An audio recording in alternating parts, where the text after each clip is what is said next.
Listen, most of us want that home that feels serene. When we come home, it's like a sanctuary. We come home and we go, ah, I'm at home. I feel comfortable. I feel relaxed. And we also want a home that feels spacious and welcoming to our guests. And one of the best ways we can achieve that is to declutter and to have a more streamlined space, at least visually. But wouldn't it still be nice if we could have that feeling of relaxation, even if we're not that extreme minimalist? Well, today I want to share 5 simple things you can do to your space to make it feel more minimal, even if you're not an extreme minimalist.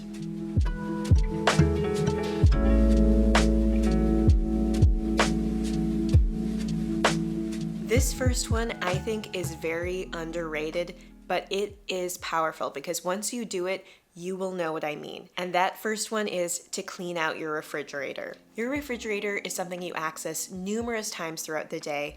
It's something you really engage with. It's actually an activity to decide what to cook or to choose a snack. And it is also something that quite often is a sore spot. It often gets grimy and sticky. Maybe there is also a bunch of excess food that's old that you've kept because you feel like you should and you don't want to be wasteful, and it's making you feel guilty for not using it. Once you take the time to declutter the excess from your refrigerator, as well as to deeply clean it out, I'm talking take out the drawers, take out the shelves, really wash it off, I swear your mood will actually improve, because that way every time you open the fridge, which again is numerous times in a day, you'll feel that sense of But I say this as someone who really struggles with her refrigerator. Like, I am that person who has a gross fridge and I'm still struggling with it. But the other day I was washing it out and my mom was over and she was like, hey, let me help you with that. So she got in there, which was so nice of her. She did not need to do that, but she got in there and she helped me like deep wash my refrigerator in a way that maybe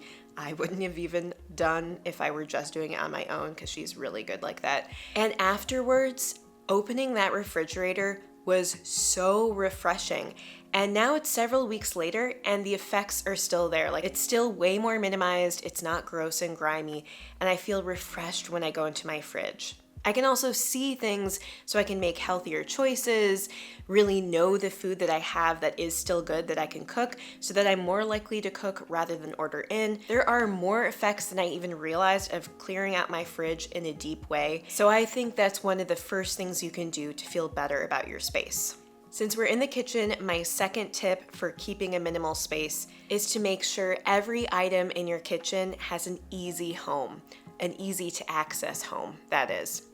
So in the past, I would put belongings away in the kitchen in a way that felt more like stuffing them away, and sometimes they'd be stacked and semi-falling over.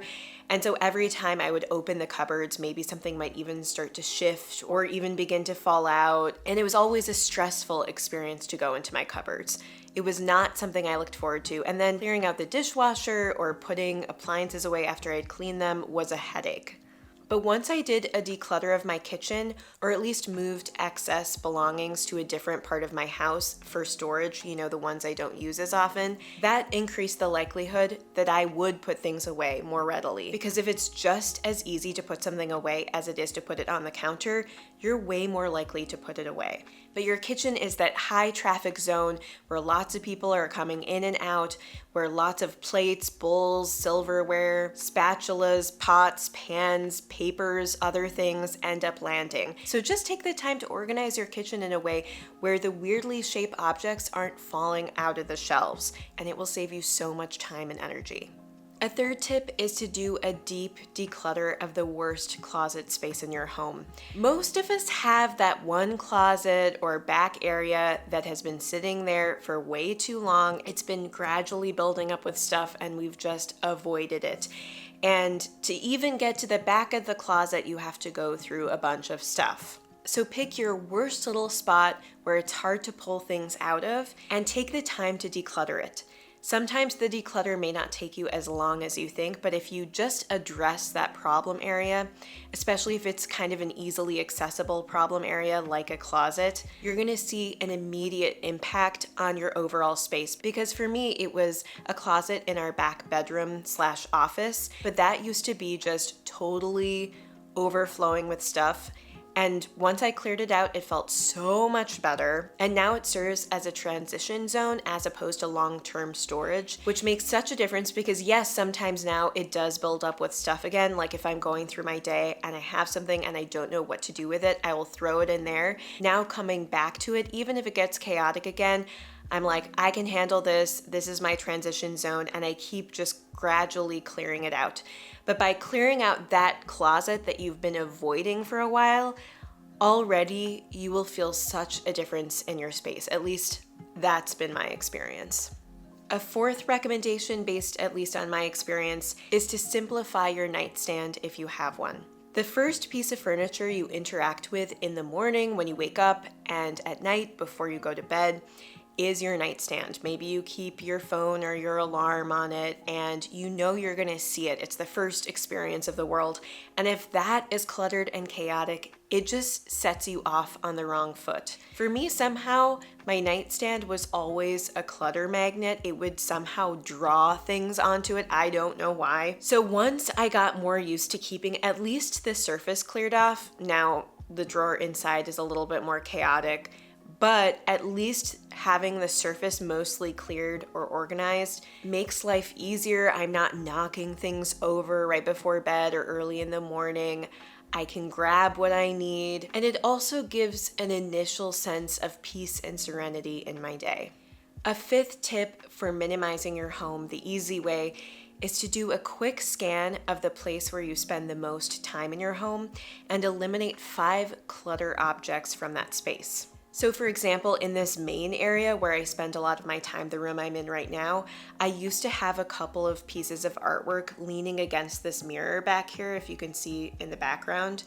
And I liked it because I like the look of layering gold frames against each other, and I thought it was really pretty. But recently I looked at it and I was like, I don't think I need that many layers, and it also obstructs the mirror, which brings more light to the room. So I just decided to remove them, and I feel like it seems more open in here now and less cluttered and more relaxed. And so even I, to this day, continue to think about how can I get rid of these little trinkets in my space or little things that always sit there that I eventually tune out, that if I removed might make my space feel more streamlined. Once I find those pieces and remove them, I see an instantaneous shift. And so I guess what I'm trying to say is be an active participant in that space where you spend the most time. Move things around, notice things, pay attention to what's in there, remove things when there's excess. If you keep it up to speed and if you keep checking that it's the type of place that you want to be spending time in, overall, you're gonna feel so much more relaxed and happy in that space. Also, I just want to mention here, if you're enjoying this video, please give it the thumbs up button. It is a wonderful way to support the channel, and realistically, it just takes you a moment to do, but could have a big impact for me. So thank you for doing that if you're willing. And then also, if you want to see more videos like this on simple living, minimalism, and building an empowering mindset, then hit the subscribe button below. That's also a great way to support me and the channel. And then finally, if you enjoyed this video, I think you might like a video I recently created about 5 simple minimalist concepts that helped me on my minimalism journey. I think that's very topical and related to this video. So if you enjoyed this, check that one out. I will link it at the end of this one. Thank you so much for spending this little bit of time with me, and I hope you have a wonderful rest of your day. Bye.